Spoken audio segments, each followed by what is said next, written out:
मैं आदर्श सविता एनएसटीआई कानपुर से सभी पार्टिसिपेंट्स को मेरा नमस्कार और साथ में निमी का बहुत बहुत धन्यवाद मुझे इस क्लास को पढ़ाने के लिए, ऑनलाइन करने के लिए। साथ में एनएसटीआई कानपुर निदेशक महोदय जेडी सर और आरती मित्रा, नमस्कार। आपके दिशा निर्देश के अनुसार हम सभी रत्न है। ये आवाज कैसी है मैडम? डिस्टर्बेंस क्यों हो रहा? हेलो मैडम, हेलो, आवाज आती? ठीक है। आज का मेरा टॉपिक है MIG MAG CO2 welding. MIG MAG CO2 welding का जो नाम है, metal inert gas welding, metal active gas welding oblique CO2। Metal inert gas welding, इसके साथ में इनर्ट गैस का सिलेंडर फिट किया जाता है, इसलिए इसका नाम मेटल इनर्ट गैस है। मेटल एक्टिव गैस, जो कि इसके साथ में CO2 गैस लगता है, वो एक्टिव गैस है। CO2 का सिलेंडर लग जाने से इसका नाम मैग हो जाता है, यानी कि मेटल एक्टिव गैस। और केवल CO2 ही बोल देंगे तो उससे भी पता चलता है कि CO2 इसी के साथ में लगता है, इसलिए ये CO2 वेल्डिंग है। इंट्रोडक्शन में इस मशीन का ज्यादातर उपयोग की आवश्यकता तब पड़ी जैसे कि एल्युमिनियम वेल्डिंग करने के लिए काफी कठिनाई उत्पन्न होती थी, आर्ग वेल्डिंग, ऑक्सी एसिटिलीन वेल्डिंग में, और इससे हाई क्वालिटी का वेल्ड भी प्राप्त नहीं होता था। उस समय इस मशीन की उपयोगिता के माध्यम से अच्छा वेल्ड और कई प्रकार के मेटल में, जैसे निकिल है, ब्रोंज है, कॉपर है, ब्रास है, एल्युमिनियम है, कार्बन स्टील है, इसमें सक्सेसफुली वेल्डिंग हुई और वेल्डिंग किया जाने लगा। इससे हाई क्वालिटी का वेल्ड भी प्राप्त होने लगा और इससे जो वेल्डिंग होने लगी वो तेजी से, यानी कि स्पीड में वेल्डिंग होने लगी, कोई रुकावट नहीं, 100% ड्यूटी साइकिल प्राप्त होता था इससे। ये दो प्रकार के होते हैं, ऑटोमेटिक और सेमी ऑटोमेटिक। सेमी ऑटोमेटिक में क्या है कि जो हमारा इक्विपमेंट है, अभी हम बताएंगे इक्विपमेंट के कैसे इसको सेट किया जाता है। इस इक्विपमेंट में जो हमारा वायर चलता है ये ऑटोमेटिक चलता है, बाकी टॉर्च को मैनिपुलेट किया जाता है। ऑटोमेटिक में फुल्ली ऑटोमेटिक होता है, जिसमें गन, जिसको हम टॉर्च कहते हैं, उस गन को माउंटेड मोटर के माध्यम से कंट्रोल किया जाता है, यानी कि एक रोबोट वेल्डिंग के भी माध्यम से कंट्रोल किया जाता है। ठीक। अब एक ये फिगर आपको दिखाया जा रहा है, इस फिगर में मिग वेल्डिंग का जो चित्र बना हुआ है, इसमें हम टॉर्च के पास से शुरुआत करते हैं। टॉर्च जो बेस मेटल के पास आके नीचे से टच होता हुआ दिखाई दे रहा है, उसके ठीक बगल में वाटर टैंक रखा हुआ है और उसके बाद पावर सोर्स है। पावर सोर्स के ऊपर वायर फीडर यूनिट है और उसके बगल में गैस सिलेंडर रखा हुआ है। ठीक है। और इसी फिगर का हम दूसरा फिगर दिखाते हैं आपको, जिसमें वाटर टैंक नहीं है, यानी कि इसमें जो टॉर्च प्रयोग की जाती है वो दो प्रकार की किया जाता है। वो एक होता है एयर कूल्ड और दूसरा होता है वाटर कूल्ड। तो जहां वाटर कूल्ड की आवश्यकता होती है वहां पे इसके साथ में एक वाटर टैंक अटैच होता है, जिसके अंदर पानी फिलअप होता है, आधे हाउस पावर की मोटर लगी होती है, और उसके माध्यम से जब उसके माध्यम से जब वेल्डिंग की जाती है तो उस समय ये पानी टॉर्च में होते हुए जाती है और टिप के पास प्रोपेलिंग रिंग से घूम कर लौट के आती है और उसको ठंडा किया रहती है, जिससे कि टॉर्च हमारा ओवरहीट नहीं होने पाता है। वापस इसी टैंक में आता है और फिर यही सर्कुलेट होके और टॉर्च तक जाता है। ठीक। अब हम ये उसके विषय में बताते हैं। विदाउट वाटर टैंक वाला फिगर आपको दिखा रहे हैं। इसमें इसमें देखिए टॉर्च है और उसके पास ही वायर फीडर यूनिट लगा हुआ है। नीचे साइड में पावर सोर्स लगा है और सिलेंडर रखा है। ये एक हमारी इकाई है। इतनी चीज मिलाकर हमारा सेट कंप्लीट होता है, जिसको हम मिग वेल्डिंग कहते हैं या मैग वेल्डिंग कहते हैं। सिलेंडर को बदल देंगे तो मैग वेल्डिंग हो जाएगा, CO2 को लगा देंगे मैग वेल्डिंग हो जाएगा, और इनर्ट गैस सिलेंडर लगा देंगे जैसे आर्गन हुआ या हीलियम हुआ तो ये मिग वेल्डिंग हो जाएगा। पूरा सेट यही होता है, सिलेंडर की चेंज करने से इसका नाम चेंज हो जाता है। अब पावर सोर्स की बात कर रहे हैं। इसमें जो पावर सोर्स लगाया जाता है वो DC सेट होता है, यानी कि रेक्टिफायर सेट होता है। वास्तव में ये रेक्टिफायर सेट जो है हमारा एक प्रकार का ट्रांसफार्मर है, और ट्रांसफार्मर में वोल्टेज को कम करके एम्पियर को बढ़ाया जाता है, यानी कि कम वोल्टेज अधिक एम्पियर का प्रयोग किया जाता है। ये ट्रांसफार्मर भी हमारे दो प्रकार के होते हैं, जैसे स्टेप अप स्टेप डाउन, तो इसमें स्टेप डाउन का ही प्रयोग किया जा रहा है। एयर कूल्ड ऑयल कूल्ड, तो एयर कूल्ड का प्रयोग किया जा रहा है। और हमको DC सेट है यानी कि रेक्टिफायर है, तो इसके अंदर एक रेक्टिफाइंग यूनिट लगी हुई है जो AC को, क्योंकि ट्रांसफार्मर के अंदर इनपुट AC होता है आउटपुट AC होता है, हमें चाहिए DC सेट, तो उस रेक्टिफाइंग यूनिट के माध्यम से AC को DC में कन्वर्ट करके आगे DC करंट लिया जाता है। क्योंकि मिग वेल्डिंग में रिवर्स पोलैरिटी की आवश्यकता होती है, और पोलैरिटी तभी चॉइस कर सकते हैं जबकि सेट हमारा DC होगा, AC में चॉइस नहीं हो सकता है। तो इसमें एक ट्रांसफार्मर के अंदर, जैसे ये ट्रांसफार्मर आपको दिखाया गया, एक मशीन रखी हुई है। मशीन के नीचे ये DC सेट है, लेकिन वास्तव में ट्रांसफार्मर के माध्यम से AC को DC में कन्वर्ट किया जाता है। तो नीचे आपको दो डार्क ब्लैक लाइनें दिखाई दे रही होंगी। फर्स्ट वाली क्या है कि फर्स्ट और सेकंड के बीच में कोई जगह नहीं है, प्राइमरी कॉइल है फर्स्ट, और सेकंड वाली सेकेंडरी कॉइल है। दोनों के बीच में आपस में कोई संबंध नहीं होता है। और सेकेंडरी कॉइल से जो हमारे 4 डायोड को इस प्रकार सेट किया गया है कि ये डायोड के 2 सिरे, ऑर्टिकल और डाउनवर्ड वाला, ऊपर और नीचे वाले में जो सेकेंडरी वाइंडिंग के कनेक्शन आए हैं वो इनके साथ में ज्वाइंट हो गए। ज्वाइंट होने के बाद बचे 2, एक लेफ्ट और एक राइट का। तो लेफ्ट वाले में एक कनेक्शन है और राइट वाले से एक कनेक्शन कर लेंगे। इससे जो कनेक्शन मिलेगा ये हमको DC सेट मिलेगा, यानी कि एक पोल पे पूरे करंट का 1/3 भाग और दूसरे पोल पे पूरे करंट का 2/3 भाग। ये पॉजिटिव होता है, जो 1/3 भाग होता है वो नेगेटिव होता है, ये DC सेट। और करंट के बंटवारे को ही हम पोलैरिटी कहते हैं। तो इसमें हमको रिवर्स पोलैरिटी की आवश्यकता होती है, जो टॉर्च हमारा पॉजिटिव से कनेक्टेड होता है। इस मशीन के अंदर OC भी 40 से लगा के 100 होता है, लेकिन ड्यूरिंग वेल्डिंग जो आर्क वोल्टेज या क्लोज वोल्टेज कहते हैं वो 15 से लगा के 45 वोल्ट होता है। ठीक है, उसके बाद इसको एम्पियर हम सेट करते हैं जितने वोल्टेज पे, लेकिन इसमें एम्पियर सेट करने का एक फार्मूला अलग होता है, वोल्टेज सेट करने का फार्मूला एक अलग होता है। इसका एक फार्मूला बताया जाता है, उसको अभी हम आगे चल के बताएंगे। इस प्रकार से इससे हमने DC RP कनेक्शन ले लिया, करंट ले लिया, कनेक्टेड कर दिया। इसके साथ में दूसरा यूनिट आता है,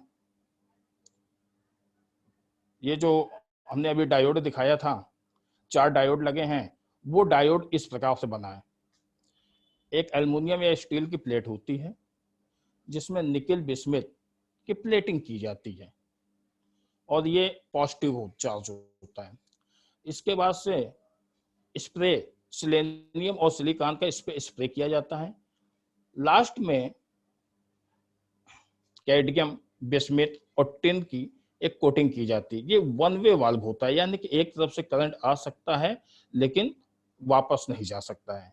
इस डायोड को कवर करके इस प्रकार के छोटे छोटे 4 डायोड बना दिए। इसका एक तरफ जो लाइन खींचा हुआ है आगे पॉइंट पे, वो माइनस चार्ज होता है, बैक वाला प्लस चार्ज होता है।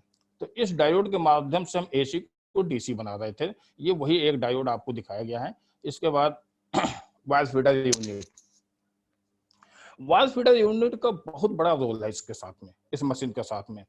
इस मशीन में वायर फीडर यूनिट यानी कि जो हमारा वायर होता है वो डाया 0.8 mm से लगा के 2.4 mm तक का यूज किया जाता है, जिसको कम से कम 2.5 2.5 मीटर पर मिनट निकाल सकते हैं बाहर, और अधिक से अधिक 15 से लगा के 25 मीटर पर मिनट निकाल सकते हैं। इसके ऊपर कॉपर कोटिंग भी की जाती है। कॉपर कोटिंग इसलिए किया जाता है कि जंग, डस्ट, रस्ट आदि से इसको बचाया जा सके। लेकिन मिग वेल्डिंग में इसका एक और फायदा है कि ये थोड़ा करंट एमिशन के लिए भी सही रहता है, क्योंकि कॉपर की कोटिंग होने से जंग, डस्ट, रस्ट आदि से तो बचाव होगा ही होगा, और साथ में करंट एमिशन भी आसानी से होता रहेगा। वेट, इस वायर रोल का जो इसमें यूज किया जाता है, तो जैसे कि 0.8 mm का 12.5 किलो का होता है, 1 mm का है तो थोड़ा ज्यादा होगा, और 1.2 का है तो उसका भी वेट उससे भी ज्यादा होगा। यानी कि वेरियस वेट में आते हैं, जैसे जैसे इसका साइज हमारा चेंज होता जाता है। अब इसको फिट कैसे किया जाता है?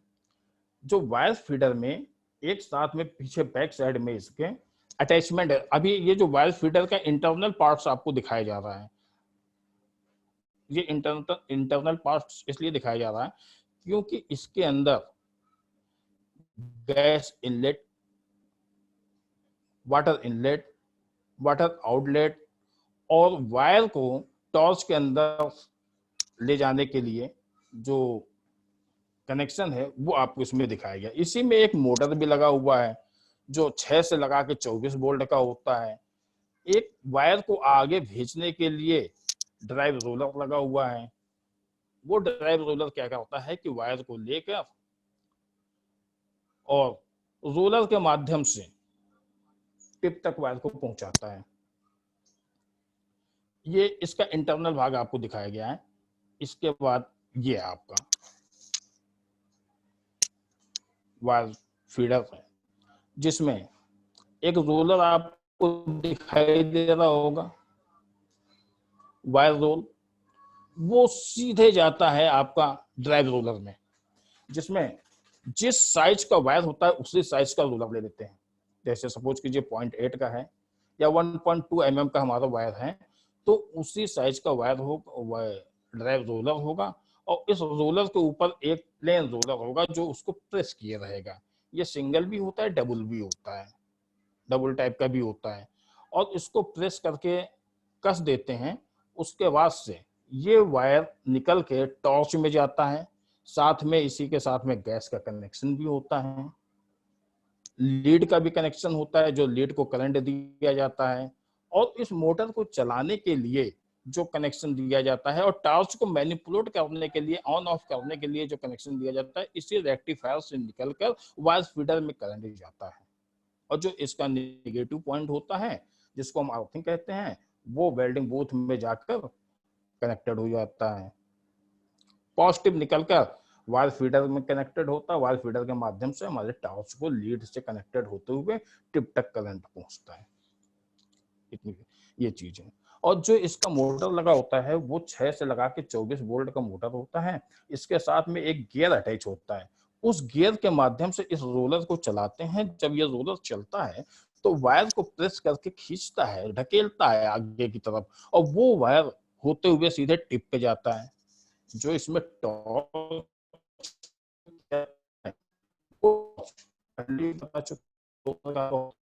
वाटर कोल्ड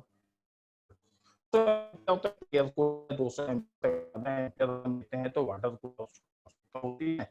ये पूरा असेंबली चेंज हो जाता है, क्योंकि उसमें पानी ले जाने का एक अलग गाइडलाइन होता है और इसमें नहीं होता है। तो इस केबल में एक लाइनर फिट होता है।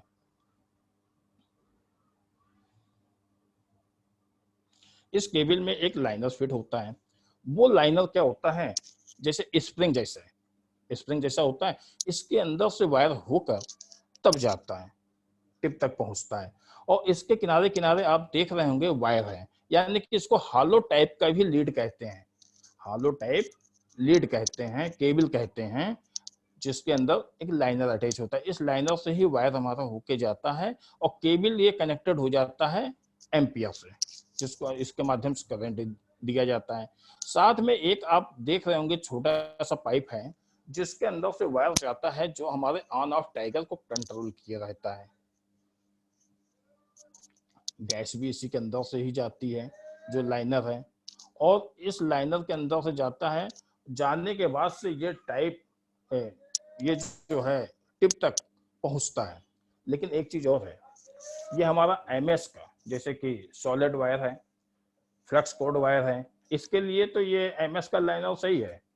लेकिन जहां पे अगर ये एल्युमिनियम हुआ, ब्रास हुआ, इस वायर के लिए ये लाइनर हमारा फिट नहीं बैठता है, क्योंकि इनके साथ में ये जब वायर का प्रयोग किया जाएगा तो फ्रिक्शन होगा, और फ्रिक्शन होने के बाद से कुछ कण उसके छोड़ छोड़ के ये लाइनर को ब्लॉक कर देंगे, जाम हो जाएगा।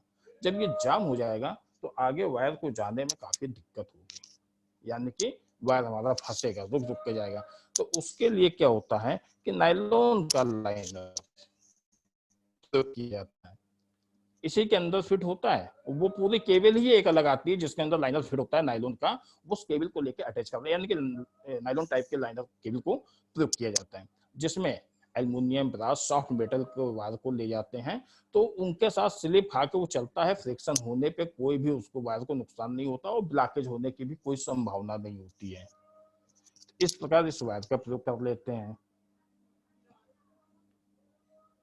अब इसी वायर फीडर में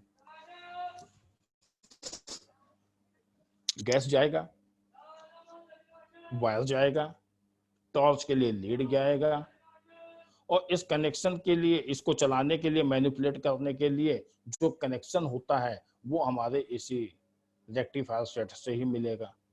ठीक है, इसी के साथ में एक फाइन एडजस्टिंग के लिए एम्पियर और वोल्टेज को सेट करने के लिए नॉब लगा होता है।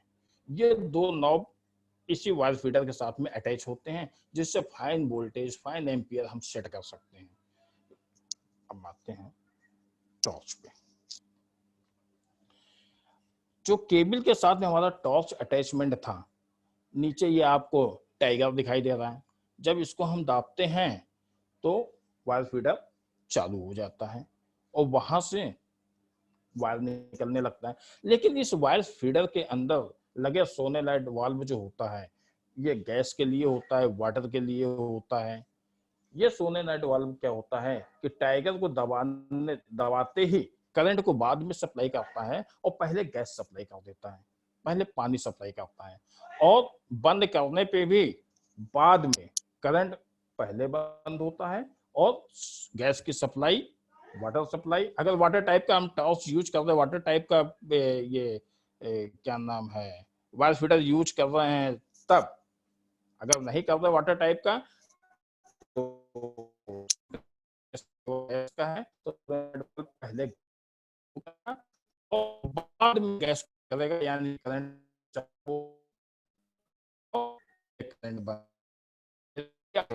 है। अब में टाइगर आपने देख लिया, टाइगर के बाद जैसे ही टॉर्च यहाँ पे बेंड होती है तो यहाँ पे क्या होता है कि कॉन्टेक्ट ट्यूब होता है, जिसमें जिस साइज का वायर होता है उसी साइज का टिप इसमें प्रयोग किया जाता है, उसी साइज का, जैसे कि जिस साइज का हमारा वायर है उसी साइज का लगाया गया, उसी साइज का टिप रहेगा। और जो ऊपर कोनिकल नोजल होता है, ये से लगा के 30 mm तक का डाया का होता है, ये कॉपर का बना होता है, इसमें निकल की पॉलिश होती जाती है। तो ये कोनिकल नोजल क्या होता है कि यहाँ पे एक कोनिकल नोजल अभी नहीं लगा रहे हैं, यहाँ पे गैस होता है, पीछे से गैस आती है, तो गैस आने के बाद यहाँ से फैलने लगती है। तो जब गैस यहाँ पे फैलने लगती है तो उसको आगे लाने के लिए, इसकी दिशा देने के लिए एक उनका नोजल लगा दिया जाता है।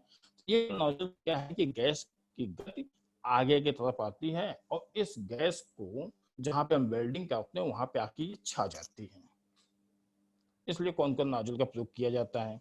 आगे आपको वायर निकलता हुआ दिखाई दे रहा होगा, ये वायर हुई नोजल दिखाई दे रहा है, इसी वायर को वेल्ड के लिए करेंगे, अभी आगे और बताएंगे।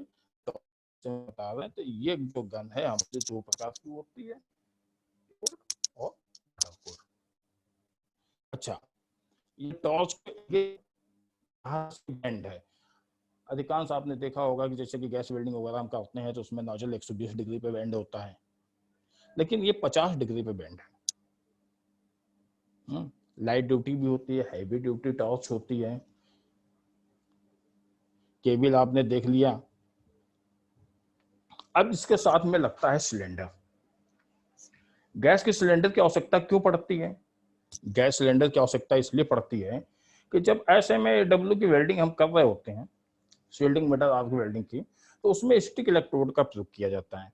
ये स्टिक इलेक्ट्रोड के ऊपर आपने देखा होगा फ्लक्स चढ़ा होता है, जिसको कोटिंग ऑफ द इलेक्ट्रोड कहते हैं। तो इसके ऊपर जो फ्लक्स चढ़ा होता है, जब हम स्टिक इलेक्ट्रोड से वेल्डिंग कर रहे होते हैं तो उस समय इवन बर्निंग हो रही होती है। इवन बर्निंग के समय सेलुलोज जो होता है हमारे फ्लक्स में बहुत सी चीजें मिली होती हैं, जिसको कि एडहेसिव मटेरियल जैसे सोडियम सिलिकेट, पोटेशियम सिलिकेट के माध्यम से इसकी बाइंडिंग बनाकर उस फ्लक्स को ऊपर डिपिंग प्रोसेस से चढ़ाया जाता है। तो एक्सट्रूजन मेथड के माध्यम से भी चढ़ाया जाता है, ये ज्यादा अच्छा साबित होता है। तो जो इसमें सेलुलोज मिला होता है, ये सेलुलोज वहां पे आर्किंग के समय पे जलता है और जलने के बाद से निष्क्रिय गैस पैदा कर देता है। तो ये निष्क्रिय गैस वहां पे जैसे ही मोल्टन पूल के आसपास फैलता है तो हमारे एटमॉस्फेयर की गैसें नहीं आ पाती हैं। जो हमारे एटमॉस्फेयर में जैसे कि सबसे ज्यादा नाइट्रोजन है, ऑक्सीजन है। तो ये नाइट्रोजन ऑक्सीजन आके क्या होता है कि गर्म मेटल के साथ में रिएक्ट कर देती हैं, उसके साथ में रिएक्शन किया करती हैं। तो ऑक्सीजन तो मिलनसार है, वो तो गर्म मेटल के साथ में गया और मिलके उसको ऑक्सीडेशन कर दिया। लेकिन नाइट्रोजन चला तो जाता है गर्म मेटल के साथ में, लेकिन उसके वो मिक्सअप नहीं है, मिक्सअप नहीं है। जैसे ही बीड हमारी मोल्टन पूल बना, मोल्टन पूल के बाद जैसे ही सॉलिड में कन्वर्ट होने लगता है, वैसे ही नाइट्रोजन दबने लगती है। दबने के बाद से वो निकल के बाहर आती है, तो वहां पे उसका स्थान जहां से नाइट्रोजन निकली वो जगह स्थान खाली हो जाता है, जो छोटे छोटे छोटे छोटे क्षेत्र के रूप में दिखाई देता है, जिसको हम पोरोसिटी कहते हैं। ये चीज है। अच्छा, इसलिए उसमें फ्लक्स चढ़ा दिया जाता है। तो फ्लक्स चढ़ाने से जो निष्क्रिय गैसें हैं, वो निष्क्रिय गैस का कब्जा बना रहता है और हमारे एटमॉस्फेयर की गैसें नहीं आ पाती हैं। उसकी छत्र छाया में हमारा ये बीड लग जाता है, वेल्डिंग हो जाती है और वेल्डिंग बीड पे कोई डिफेक्ट नहीं आने पाता है। ठीक है। वायर रोल इसमें मिग वेल्डिंग में हमने यूज किया। तो मिग वेल्डिंग के जो वायर रोल है, इसमें उसी प्रक्रिया को करने के लिए फ्लक्स तो हम चढ़ा नहीं सकते हैं।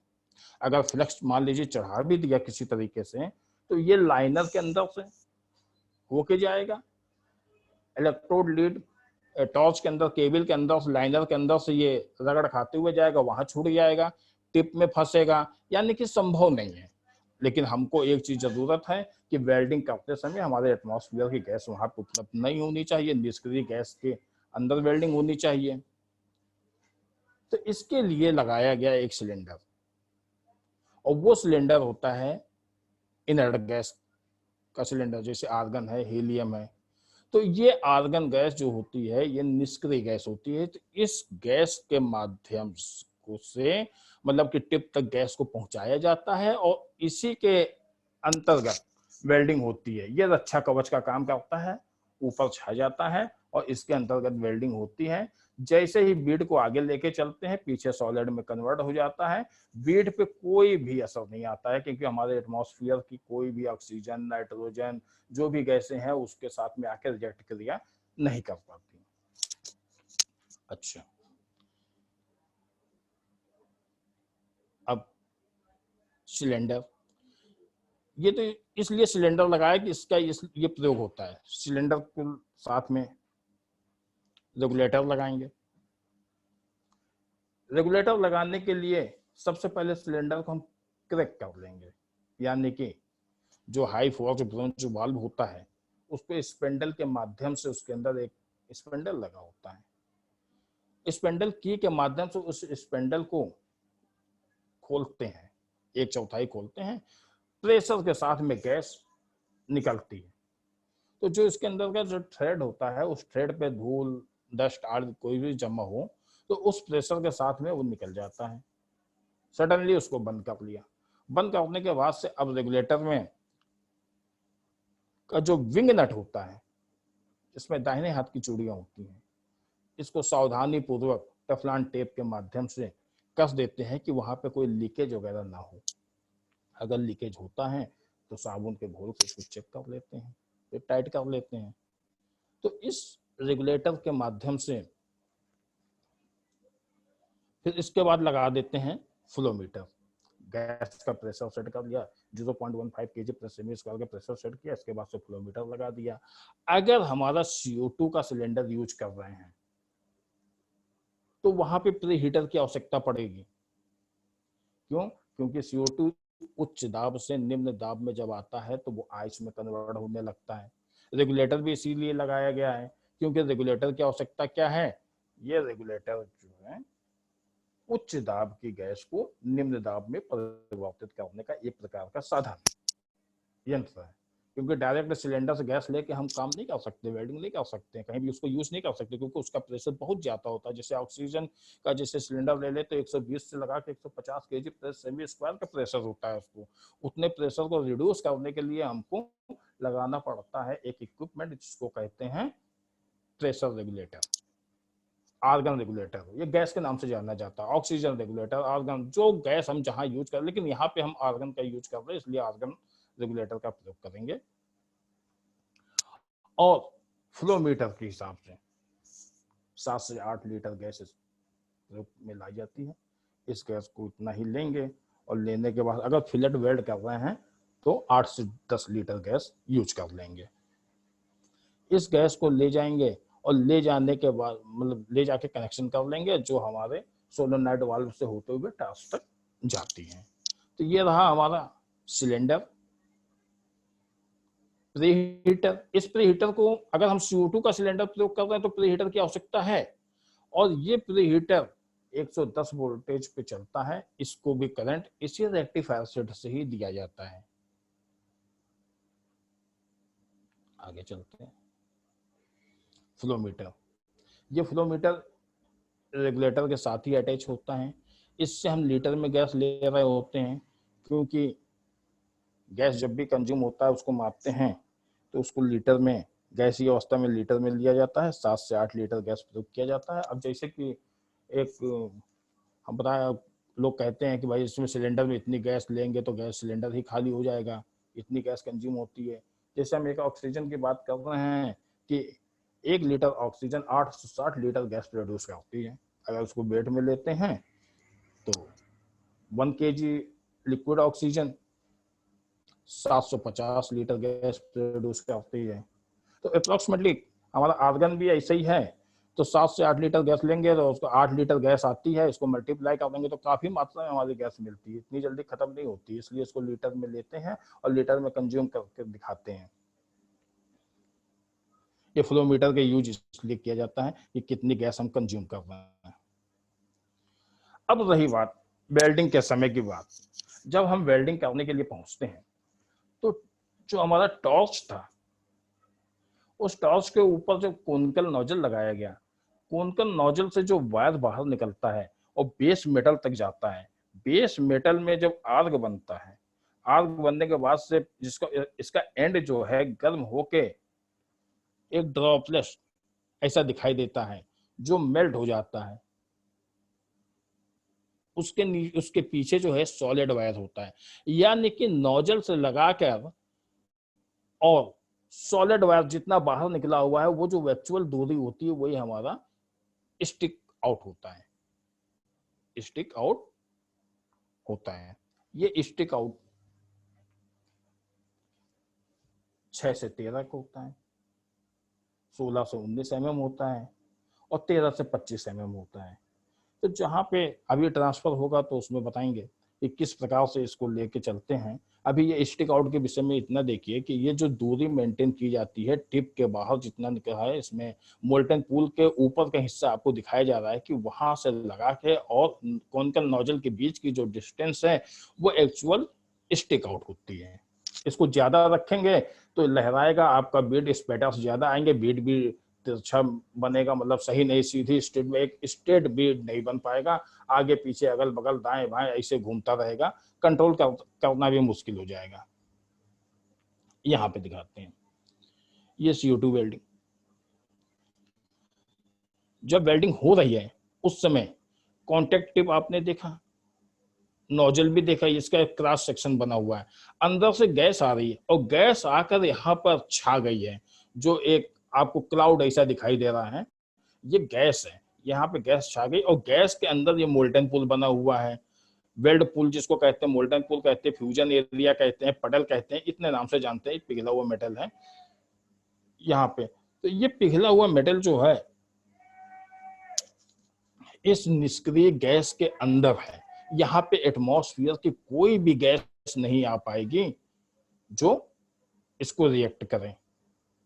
अच्छा, एक तरफ हम ये कह रहे हैं कि निष्क्रिय गैस के अंदर वेल्डिंग होनी चाहिए, एक तरफ हम कह रहे हैं कि CO2 गैस लगाना चाहिए, CO2 गैस एक्टिव गैस होता है, और अगर एक्टिव गैस तो हमारे एटमॉस्फेयर के ऑक्सीजन जब आती है तो वहां भी एक्टिव गैस हो जाता है, जब रिएक्ट कर रही है, रिएक्शन क्रिया हो रहा तो वहां भी एक्टिव हो रहा, लेकिन नहीं, ये CO2 गैस केवल MS वेल्डिंग के लिए, कार्बन स्टील वेल्डिंग के लिए ही प्रयोग किया जाता है। और क्यों किया जाता है? क्योंकि जब हम यहाँ पे सिलेंडर CO2 का लगाएंगे तो CO2 का सिलेंडर लगाएंगे तो यहाँ से जो गैस जाती है कार्बन डाइऑक्साइड है, मेटल के साथ में जैसे ही पड़ेगी तो वहां पे थोड़ा सा ऑक्सीजन जैसे ही गर्म मेटल के साथ में जाएगा रिएक्ट करेगा, एक्सोथर्मिक क्रिया कर देगा, हीट को बढ़ा देगा, हीट को जब बढ़ा देगा तो वहां का मेटल बहुत जल्दी फ्यूजन हो जाएगा और वेल्ड होता है, तो वो रिएक्ट भी कर रहा है, यानी कि मेटल के लिए फायदेमंद है, और उसी की छत्र छाया में यानी कि उसके कवच में वेल्डिंग भी हो रहा है, जो एटमॉस्फेयर के नाइट्रोजन एक्स्ट्रा ऑक्सीजन को रोकता है वहां आने के लिए। ये अगर इसको अच्छे ढंग से साबित करना है तो जो अभी हमने बताया कि ऑक्सीजन जाता है वहां पर रिएक्ट कर रहा है, ये गैस कटिंग में हमको देखने को मिल जाएगा। जब गैस कटिंग कर रहे होते हैं तो मेटल रेड हॉट होता है, उस समय 900 डिग्री सेंटीग्रेड का ताप होता है। जब ऑक्सीजन लीवर को हम दबाते हैं तो ऑक्सीजन लीवर से जैसे ही एक्स्ट्रा ऑक्सीजन जाके उस गर्म मेटल पे पड़ता है उसको ऑक्साइड में कन्वर्ट कर देता है, और MS का ऑक्साइड MS के मेल्टिंग पॉइंट से कम होता है। तो क्या होता है कि उसके जब वो लिक्विड में कन्वर्ट हो गया तो पीछे से आ रहा ऑक्सीजन का प्रेशर उसको अपने प्रेशर से पिघले हुए मेटल को नीचे फेंक देता है, जो चिंगारी के रूप में नीचे निकल जाता है, वो स्थान खाली हो जाता है, जिसको हम कहते हैं कि कटिंग हो रही, गैस कटिंग हो रही। तो वो ऑक्सीजन ही जाकर वहां एक्सोथर्मिक क्रिया करता है, हीट को बढ़ा देता है। वो CO2 वेल्डिंग में जब CO2 का सिलेंडर हम लगाते हैं तो CO2 में जो ऑक्सीजन का परसेंटेज है ये हीट को वहां एक्सोथर्मिक कर देता है, एक्टिव गैस रिएक्ट कर रहा है, इसलिए ये एक्टिव गैस का प्रयोग किया जाता है, CO2 का सिलेंडर लगाया जाता है। ये अच्छा कवच का भी काम कर रहा है, इसके अंतर्गत काम हो रहा है, और ये रिएक्शन क्रिया भी करके हीट को बढ़ा रहा है, यानी कि एक्सोथर्मिक क्रिया करता है। अब मोटर हो गया था, एयर कूल्ड टॉर्च हो गया था, टाइगर हो गया था, इसके विषय में अब हम आपको बताते हैं। केबल के विषय में तो आपको बताया गया था,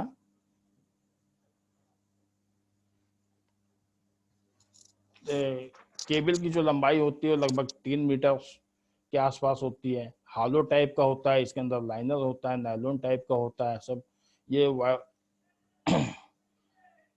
वाटर टाइप केबल का अलग सेट एक होता है, जिसमें कि अगर वाटर टाइप केबल का यूज करना है तो उसकी असेंबली ही अलग होती है, उस असेंबली को ले आके फिट कर लेते हैं। अब मेटल ट्रांसफर के विषय में बताते हैं, इसमें मेटल ट्रांसफर कैसे होता है। मेटल जो हमने वायर रोल लिया था उस वायर से टिप तक वो उस वायर को टिप तक आया, और बेस मेटल पे किस प्रकार से ये जाएगा। जैसे आर्क वेल्डिंग हम कर रहे होते हैं, स्टिक इलेक्ट्रोड वेल्डिंग कर रहे होते हैं, तो उसमें से मेटल ट्रांसफर हमारा 4 प्रकार से होता है, gravity force, gas expansion, electromagnetic force और सरफेस टेंशन। लेकिन यहाँ पे जो मोड है वो डिफरेंस टाइप का है। यहाँ पे जो मोड है वो डिफरेंस टाइप का है। ये एक होता है शॉर्ट सर्किट जिसको डिप ट्रांसफर कहते हैं, दूसरा होता है ग्लोबुलर ट्रांसफर, तीसरा होता है स्प्रे ट्रांसफर। तो जो डिप या शॉर्ट सर्किट होता है इसमें वायर आता है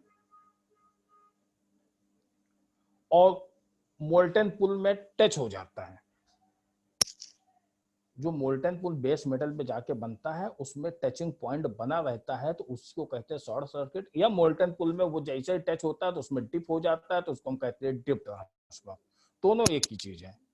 ग्लोबुलर में क्या है, ग्लोबुलर में टच होने के पहले ही वो ड्रॉपलेट्स होता है,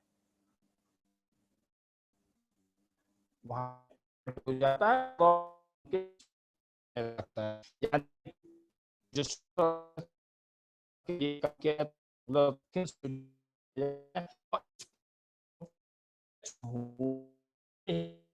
ड्रॉप होता है वहीं यानी कि हाई करंट जाता है, वहां जाता है, स्प्रे की तरह से बेस मेटल में जाके चिपक जाता है।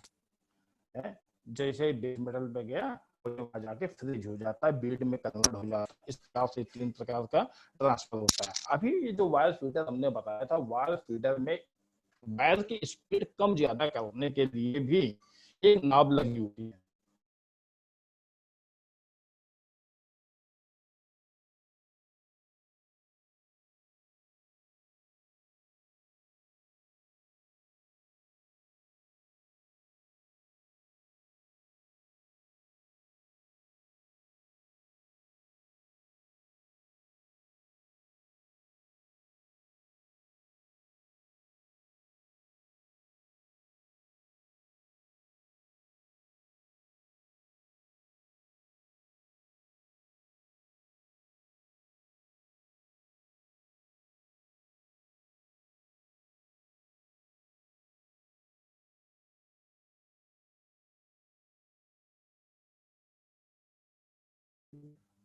मैडम जी आवाज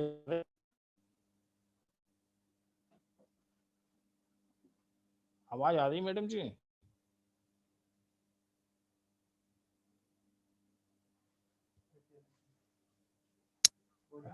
मैडम जी आवाज आ रही कि नहीं? आ रही, ठीक है। हमें पता नहीं चल पाता ना कि आवाज आ रही कि नहीं आ रही है, इसलिए सॉरी। मैडम जी आवाज आ रही है नहीं आ रही? कुछ आप आगे पढ़ाइए। आ रही ना, ठीक है। मेटा ट्रांसफर के विषय में बता रहे थे। अच्छा हाँ, वो वायर फीडर में नॉब होता है, तो वो नॉब जो होता है वायर की स्पीड को कम ज्यादा करने के लिए होता है। अब क्या है कि जो पहले वाला वायर फीडर था उस तरीके का वायर फीडर नहीं आता है। अब जो वायर फीडर आता है इसमें इंचेस लगे होते हैं, जैसे कि जब शुरुआत में असेंबली फिट कर रहे होते हैं, नहीं आ रही बस, जो असेंबली फिट कर रहे होते हैं उस समय टाइगर को जब दबाते हैं तो धीमे धीमे अपनी स्पीड से अपने हाँ? अपने अपने अपने स्पीड से वायर टिप तक पहुंचता है, लेकिन हमको उसको जल्दी से स्पीड में ले जाना है तो इस इंचेस को दबा देते हैं और आगे का टिप खोल लेते हैं टॉर्च का। क्योंकि टिप नहीं खोलेंगे तो ये वायर स्पीड से जाएगा, टकराएगा, बीच में कहीं से भी बेंड हो जाएगा, तो फिर दोबारा काट के निकालना पड़ेगा। तो तो इसलिए क्या है कि आगे का टिप खोल लेते हैं, जैसे ही टिप गाइडलाइन से वायर बाहर निकलता है उसके बाद से टिप को लगा देते हैं, ये इंचेस। अब इस समय क्या है कि वायर की स्पीड को कम ज्यादा करने के लिए जो वायर फीडर यूज हो रहा है वो एम्पियर से अटैचमेंट है। अगर आप एम्पियर कम करेंगे तो वायर की स्पीड कम हो जाएगी, आप एम्पियर बढ़ाएंगे तो वायर की स्पीड भी बढ़ जाएगी। इस प्रकार के वायर फीडर अवेलेबल हैं। अब ये ट्रांसफर की बात कर रहे थे, जिसको हम वायर फीड वायर की स्पीड को हम नहीं कंट्रोल कर सकते, अब वो एम्पियर के हिसाब से ही कंट्रोल होगा। और जो इसमें वोल्टेज हम सेट करते हैं उस वोल्टेज को V is equal to 14 plus 0.05 into I. I यहाँ पे धारा है, करंट है, V वोल्टेज है, तो V is equal to 14 plus 0.05 into I plus minus 2। जो भी हमारा वोल्टेज निकलता है उसको 2 कम कर लेंगे, ज्यादा कर लेंगे, यानी ये आपस में एक रेंज बना लेते हैं कि इसके बीच में जहां भी सेट हो जाएगा उस हिसाब से हम सेट कर लेंगे। अब स्टिक आउट, ये स्प्रे ट्रांसफर में शॉर्ट सर्किट, स्टिक आउट के विषय में जो उधर बताया था वो अब शॉर्ट सर्किट में 6 से 13 mm स्टिक आउट रखते हैं बाहर नोजल के। वैसे जनरली 16 से 19 mm होता है। अगर हम ग्रुप वेल्ड या फिलेट वेल्ड कर रहे हैं जिसमें थोड़ी सी डीप तक ले जाना है यानी कि ज्यादा गहराई है, तो वहां पे 13 से 25 mm फिल ये स्टिक आउट रख लेते हैं। टॉर्च एंगल आपको बता ही दिया था कि टॉर्च एंगल 50 डिग्री होता है। इसको यूज करते समय यानी कि वेल्डिंग करते हैं, during welding on the weld line electrode angle torch angle 75 से 85 degree on the weld line रखते हैं। जनरली जब वेल्डिंग करते हैं तो इसमें क्या होता है कि स्पैटर्स निकलता है, जो स्पैटर्स हमारे कोनिकल नोजल के अंदर आके जम जाते हैं, तो ये गैस को आने में अवरोध पैदा कर देते हैं कि गैस हमारी प्रॉपर नहीं आ पाती। और जब गैस नहीं आएगी तो जो हमारा वेल्ड होगा वो पोरस वेल्ड होगा, यानी कि वेल्ड के ऊपर भी छोटे छोटे संधाता यानी कि छेद ऐसे आपको दिखाई देंगे, पोरोसिटी दिखाई देगी। तो हमारा गैस प्रॉपर रूप से आ रहा है। तो इस गैस को नहीं आ रहा है, पीछे से गैस सिलेंडर से सप्लाई हो रहा है, ये बीच में अवरोध कहाँ हो रहा है, यानी कि नोजल कोनिकल नोजल में स्पेटर्स जम गया है। इस स्पेटर्स को निकाल लेते हैं। निकालने के लिए पहले इसको ठंडा करेंगे। एंटी स्प्रे स्पेटर्स, एंटी स्पेटर्स आता है जो सिलिकॉन का स्प्रे होता है, इसके अंदर स्प्रे को डालेंगे और डालने के बाद से किसी नीडल से उसको घुमा के निकाल देंगे, पूरे स्पेटर्स निकल जाएगा। अब आपका जो भी गैस है वो प्रॉपर रूप से सप्लाई होने लगेगा, जिससे कि वेल्डिंग के समय में कोई बाधा नहीं पहुंचेगा। ये सिलिकॉन स्प्रे होता है। और जेल टाइप का भी आता है जिसमें टॉर्च को डिप कर लिया जाता है, उससे भी स्पेटर्स निकल जाते हैं। ग्लोबुलर ट्रांसफर में ये टच होने के पहले ही ड्रॉप बन के नीचे नीचे बेस मेटल पे धीमे धीमे गिरता है। अगर हम एम्पियर को बढ़ा देंगे तो ये ड्रॉपलेट स्पीड से गिरने लगेगा, तेज से गिरने लगेगा, यानी कि पतली सीटों के लिए वेल्डिंग करने के लिए ज्यादा अच्छा साबित हुआ है। और हैवी सेक्शंस की वेल्डिंग करने के लिए स्प्रे ट्रांसफर का प्रयोग किया जाता है, और शीट मेटल्स के काम के लिए डिप ट्रांसफर का प्रयोग किया जाता है। इसके माध्यम से हमारे ये मिग वेल्डिंग बहुत फास्टर अच्छी साबित हुई है, जिसमें 100% ड्यूटी साइकिल प्राप्त होता है। इस मिग वेल्डिंग में जैसे कि बहुत से क्वेश्चंस भी बनते हैं कि सिलेंडर का प्रयोग क्यों किया जाता है, निष्क्रिय गैस का प्रयोग क्यों किया जाता है, इसमें पेनिट्रेशन कैसा आता है। तो इसमें जो पेनिट्रेशन है, ये जैसे डिप ट्रांसफर है, ये ऑल पोजीशन में कर लिया जाता है और लो पेनिट्रेशन मिलता है इसमें। ग्लोबुलर ओनली फ्लैट पोजीशन में किया जाता है, इसमें भी लो पेनिट्रेशन। आपका स्प्रे ट्रांसफर जो है ये हाई करंट पे प्रयोग किया जाता है, हाई करंट यानी कि 30 से लगा के 40 वोल्टेज में। ग्लोबुलर 22 से 28 वोल्टेज और डिप ट्रांसफर 16 से 22 वोल्टेज तक प्रयोग किया जाता है, और इसमें डीप पेनिट्रेशन प्राप्त होता है। रिवर्स पोलैरिटी आपको बताया कनेक्टेड होता है, क्योंकि टॉर्च को डीसी आरपी से कनेक्टेड किया जाता है। डीसी सेट है, आर रिवर्स पोलैरिटी है। इस प्रकार से एक और आपको ये दिखाया जिसमें ग्लोबुलर ट्रांसफर के विषय में है।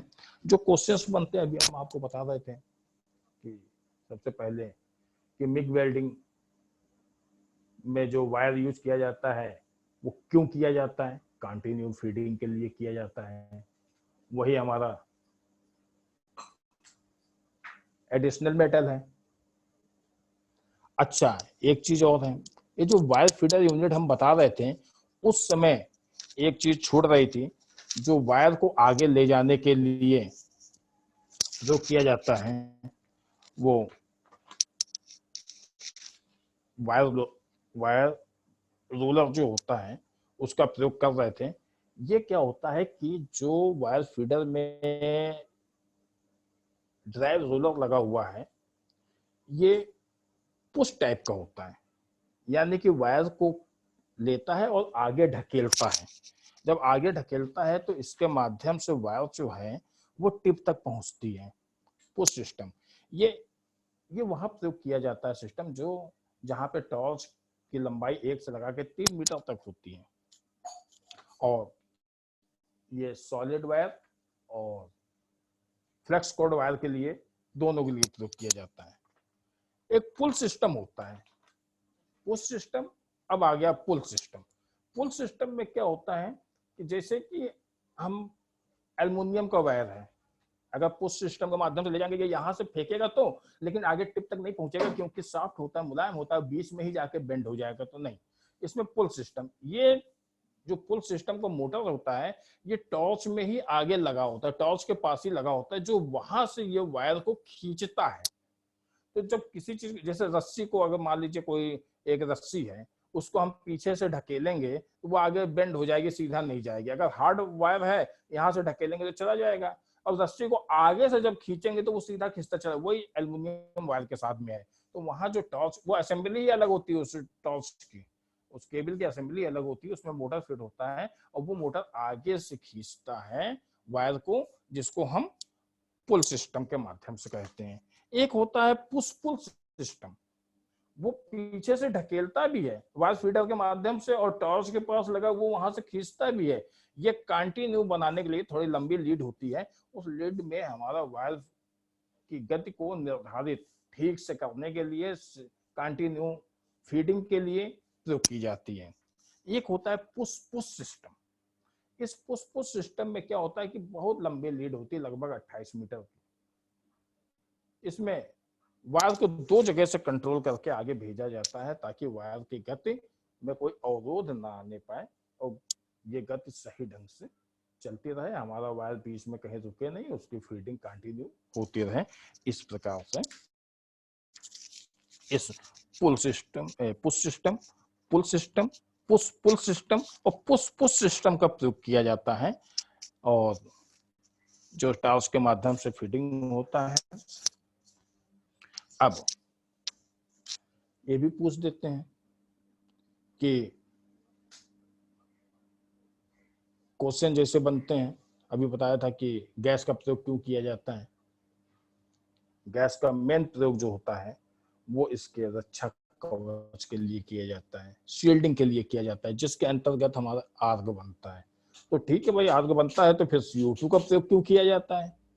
CO2 गैस है, एक्टिव गैस है। हमने बताया CO2 सभी जगह यूज नहीं होगा, ये ओनली कार्बन स्टील वेल्डिंग के लिए ही यूज होगा, और वहां पे ही ये CO2 एक्टिव गैस के रूप में काम करेगी, बाकी जगह काम नहीं करेगी। इसलिए CO2 का प्रयोग यहाँ पे किया जाता है। क्यों किया जाता है, इसका काम क्या है, क्योंकि ये एक्टिव गैस है, ये मेटल के साथ में रिएक्शन करके वहां एक्सोथर्मिक क्रिया का, एक्सोथर्मिक क्रिया करके हीट को बढ़ा देती है, इसलिए एक्टिव गैस किया जाता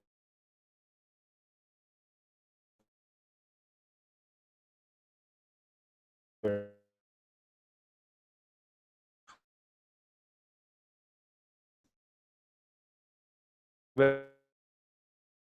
लेके मैग वेल्डिंग बोल दिया जाता है।